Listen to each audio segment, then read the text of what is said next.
All right, so I'm live. How are you guys doing? I have white strips in, so I'm not going to talk a ton. Hope you're doing great. So I just wanted to bring you along on my process of starting a drawing. This is a large one. It's 2 foot by 3 foot, but it's a fairly simple drawing of a dog looking out over the water. It's a memorial piece to a dog that recently passed away. Her name's Maya. I had the privilege of meeting her, which was sweet. So the first thing I'm going to do is add some artist tape around the edges to create a nice sharp line. And then I'm going to sketch it out and I'll show you what the picture looks like. Feel free to chat. Oh, the joys of going live. Feel free to put in comments in the chat, and I may or may not see them, but I'm sure I will respond if I do. All right, so enjoy. I hope this is entertaining, if nothing else. You can kind of see my ugly kitchen in the background. All right, I'll get on with it. Okay.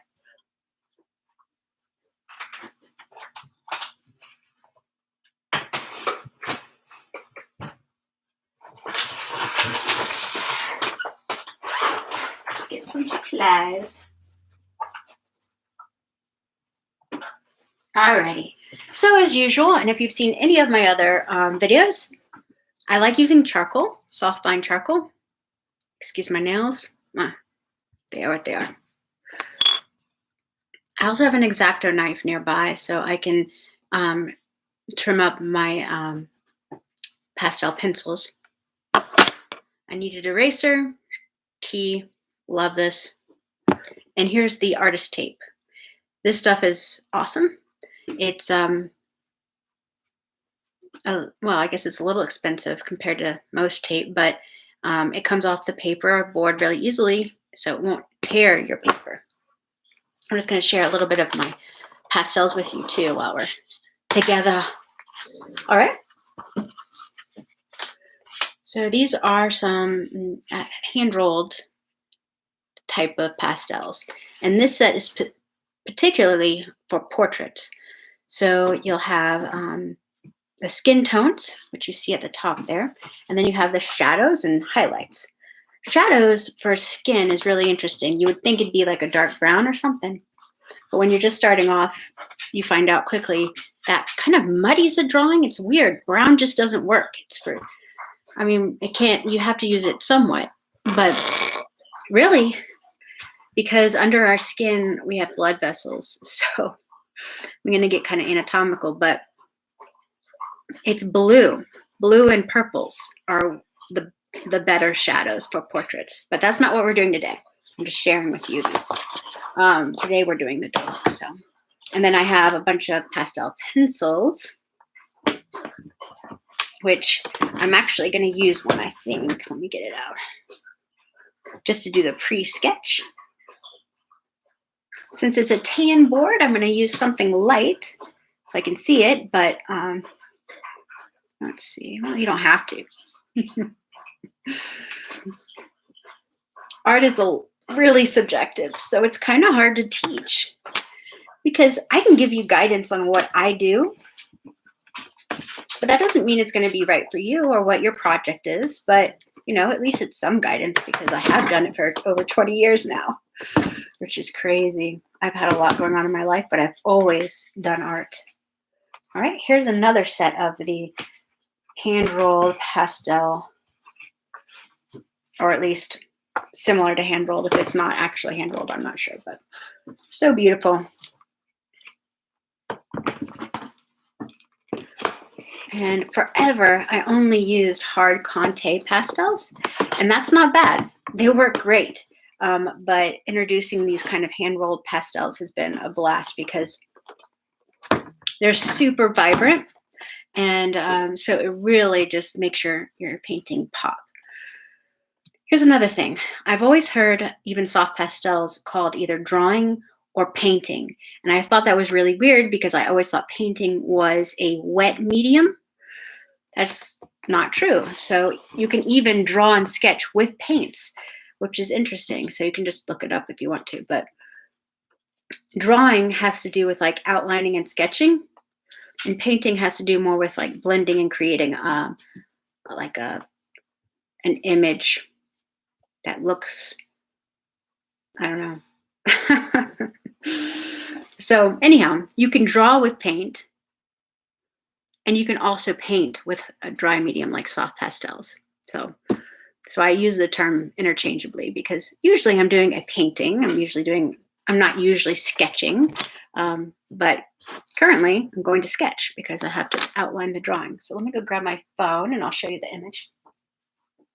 And you can probably hear my dogs walking around. I have 4. Hello.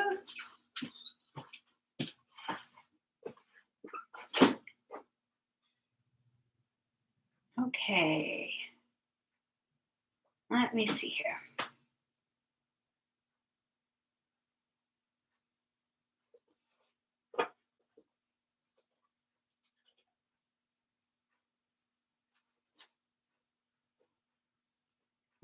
Well, it turns out I have to look for the drawing. Ah, there it is.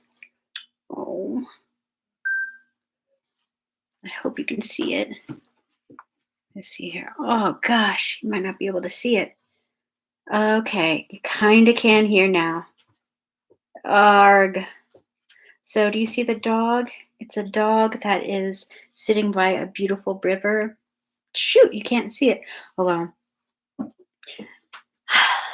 If you continue to follow me, you'll see more updates as I go. But yeah, so let me pull it back up. So there's that. But also, recently I've been buying a lot of books, and this one I got recently I think is fantastic, and I highly recommend it for anyone who gets serious about drawing people. It's Human Anatomy for Artists, and by Elliot Goldfinger, and it's awesome. So I have to get into it, but it's really detailed, maybe more detailed than most people need. But I was a pre-health student, so to me, it's fascinating. I just love it. Yeah, so there's that.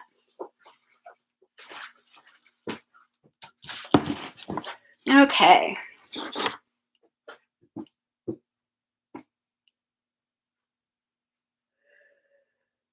Let me find you.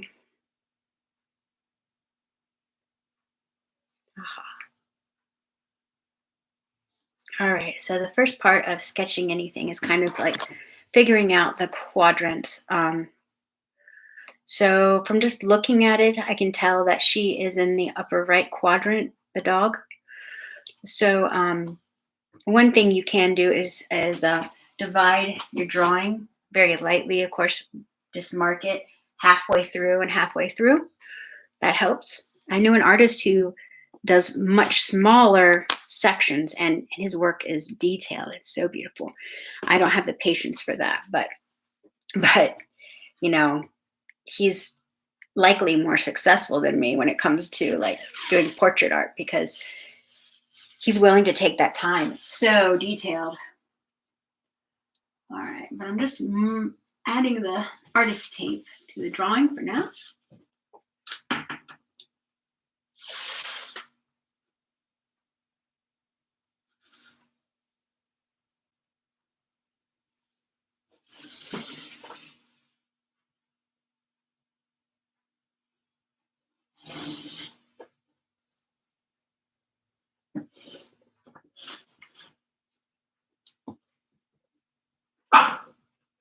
That was one of my dogs.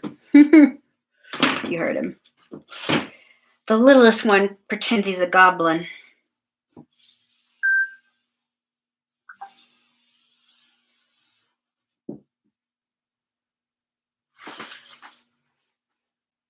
Oh, sorry, buddy. Why don't you come over here? You're such a good boy. Gray, you need to be nice. Here. There you go, bud. One of our dogs, his name is Sal. He's really old. And this year, We've had to give him some extra special care because he had some sort of major seizure, which is not he never had seizures before. So anyhow, it's affected him a lot, and he's aging really quickly. He can barely hear, he can barely see, he can barely feel. Sorry, but it's so sad, and he's precious, but it's hard to deal with sometimes.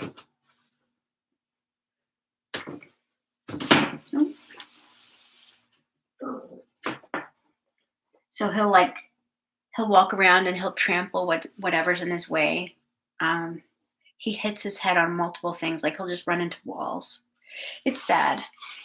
But when he runs into the little dog, Grayson, Gray just, it's his instinct to attack. So he just, he lets him know he's there. He doesn't really attack him.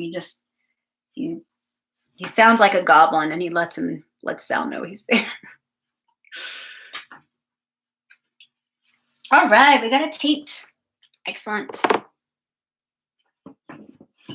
My husband, Rob, made this easel for me, which is so awesome.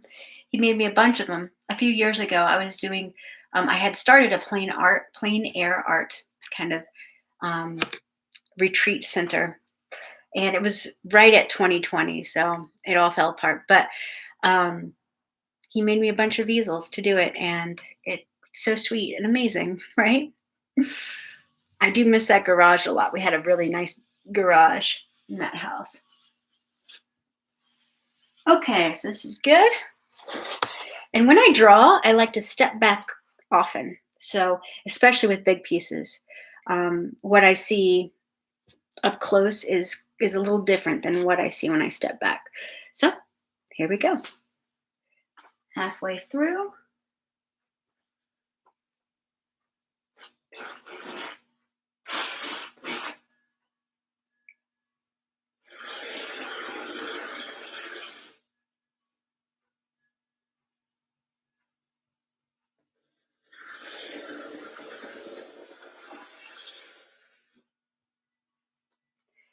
This is the river.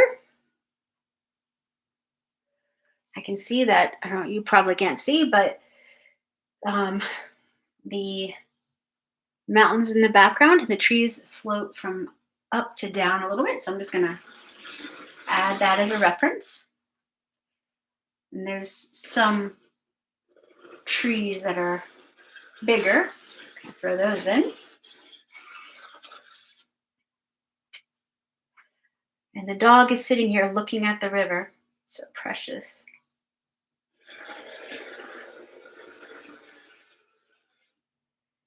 All right, it's about here.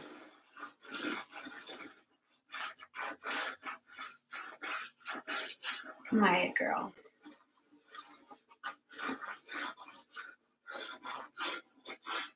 It's being so contemplative, it's adorable. I wish you could see the photo. All right. So I'm going to start with that. Thank you for joining me. I hope you have an absolutely amazing day. Take care.